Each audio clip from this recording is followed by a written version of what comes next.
सिमिटी सिमिटी जल भरहि तलावा, जिमि सतगुण सजन पहियावा। नमस्कार साथियों,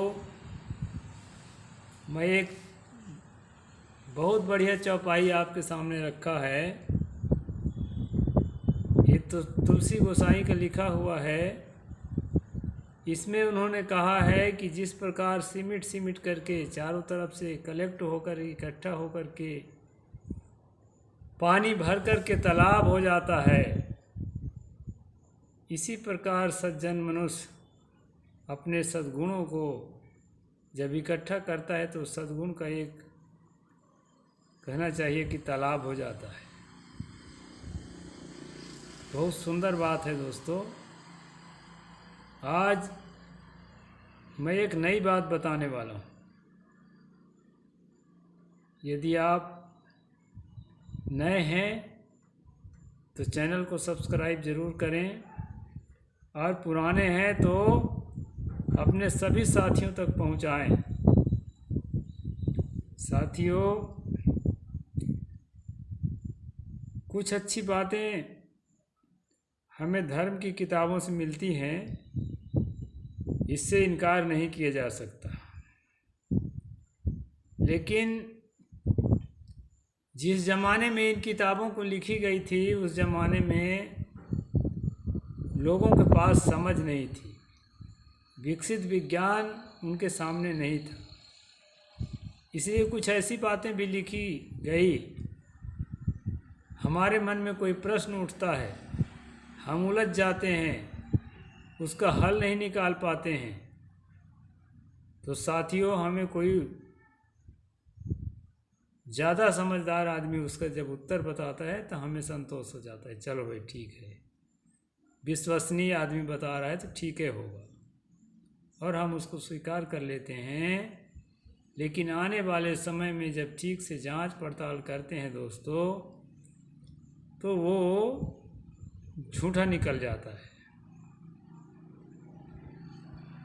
जैसा कि कोई भी साइंस का स्टूडेंट, नहीं भी साइंस का स्टूडेंट होगा तो कम से कम मिडिल क्लास तक तो साइंस पढ़ा ही होगा। ये जानते हैं कि पृथ्वी बिग बैंग के बाद करोड़ों करोड़ों अरबों सालों के बाद अनेक उथल पुथल जो प्राकृतिक क्रियाएं हैं उसके बाद अस्तित्व में आई है। और पृथ्वी के अस्तित्व में आने के बाद इसमें तमाम तरह के उल्का पिंड के बारिश होने लगे, और उन्हीं उल्काओं में कुछ मिनरल्स थे, उन्हीं उल्काओं में पानी के बर्फ के ढेले थे, और वो जो है धरती पर बहुत बड़ा कहना चाहिए कि ढेर बनता चला गया। और वही ढेर जो है ज्वालामुखी के लौ से, आँच से पिघल पिघल करके पानी बना, और ज्वालामुखी के कारण जो उबड़ खाबड़ बना, और जो ग्रेविटी का निर्माण हुआ, जिसके कारण गुरुत्वाकर्षण के कारण सब सामान को अपने में पृथ्वी का केंद्र खींच कर रखने लगी, तो साथियों वो पानी जो है समुद्र के रूप में अस्तित्व में आ गया, और बादल वर्षा इत्यादि का निर्माण भी हो गया। ये सारी चीज़ें प्राकृतिक है, किसी के हाथ में नहीं है, किसी के नियंत्रण में नहीं है। ये आत्मनियंत्रित है, अपने आप जो है ऑटो कंट्रोल है। ये हमें समझना चाहिए। साथियों, वाल्मीकि रामायण लेकर मैं बैठा हूँ।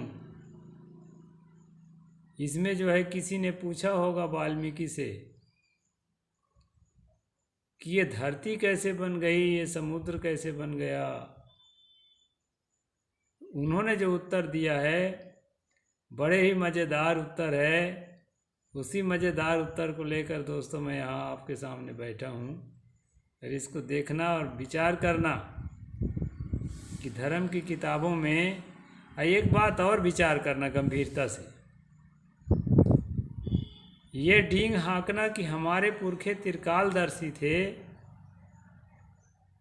फ्यूचर को जानते थे, आने वाला समय में क्या होगा भविष्यवाणी करते थे, पास्ट को जानते थे पहले क्या हुआ होगा, आँख मूंद के बैठे, इसके बाद जो है तीनों काल को जान लिए। ये ढोंग जो फैला है दोस्तों हमारे पूरे कुनबे के अंदर, इस ढोंग को भी समझना होगा, क्योंकि ऐसा मान लेने से विज्ञान खत्म हो जाता है। सोच मेरी बुलबुल आगे की सोच खत्म हो जाती है। हम बंध जाते हैं उतनी बातों में कि हाँ भाई हाँ ऐसा है। इसलिए विज्ञान के चाहने वाले, प्रगति के चाहने वाले कोई भी व्यक्ति को मैं ये कहूँगा कि बातों को एकदम से आँख मूंद करके स्वीकार न कर और उस पर विचार करें, तर्क करें, प्रयोग करें, परीक्षण करें, परिणाम देखें। ऐसा होता है दोस्तों, और तभी हम मनुष्य हैं। नहीं तो जैसे प्रकृति में जो मिला है उसी में संतुष्ट तो हर पशु पक्षी है, तो उसमें और हमारे में फिर क्या फर्क रह जाएगा। तो यहाँ पर 5वां सर्ग में राजा दशरथ द्वारा सुरक्षित अयोध्यापुरी का वर्णन है। इसी में बताया है कि समुद्र को कैसे खोदा गया। सर्वापूर्मियम येषामासीत् कृष्णा वसुंधरा प्रजापति मुदाराय निपानाम जलसालिलाम येषां च सगरो नाम सागरो येन खनितः षष्टिपुत्र सहस्राणि यम यान्ति परिवान् इक्ष्वाकुकूणामिदं तेषां राज्ञां वंशे महात्मनां महदुत्पानाख्यानं रामायणीति सुतम। ये बताया है दोस्तों, यह सारी पृथ्वी पूर्व काल में प्रजापति मनु से लेकर अब तक जिस वंश के विजयशाली नरेशों के अधिकार में रही है, जिन्होंने समुद्र को खुदवाया था। अब देखिए यहाँ बताया है कि राजा सगर ने समुद्र को खुदवाया था। कहीं कहीं पर तो ये भी लिखा है कि राजा सगर के रथ के पहिए जहाँ जहाँ धंस गए थे वही समुद्र बन गया। अब यहाँ लिखा है खुदवाया था। जिन्होंने खुदवाया था और जिन्हें यात्रा काल में 60,000 पुत्र घेर कर चलते थे, वे महाप्रतापी राजा सगर जिसके कुल में उत्पन्न हुए, इन्हीं इक्ष्वाकु वंशी महात्मा राजाओं की कुल परंपरा में रामायण नाम से प्रसिद्ध इस महान ऐतिहासिक काव्य की अवतारणा हुई है। इस काव्य की अवतारणा इसी कुल में हुई है।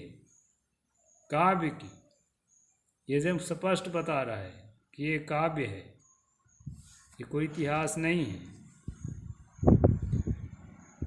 हम दोनों आदि से अंत तक इस सारे काव्य रूप गान करेंगे। इसके द्वारा धर्म, अर्थ, काम और मोक्ष चारों पुरुषार्थों की सिद्धि होती है।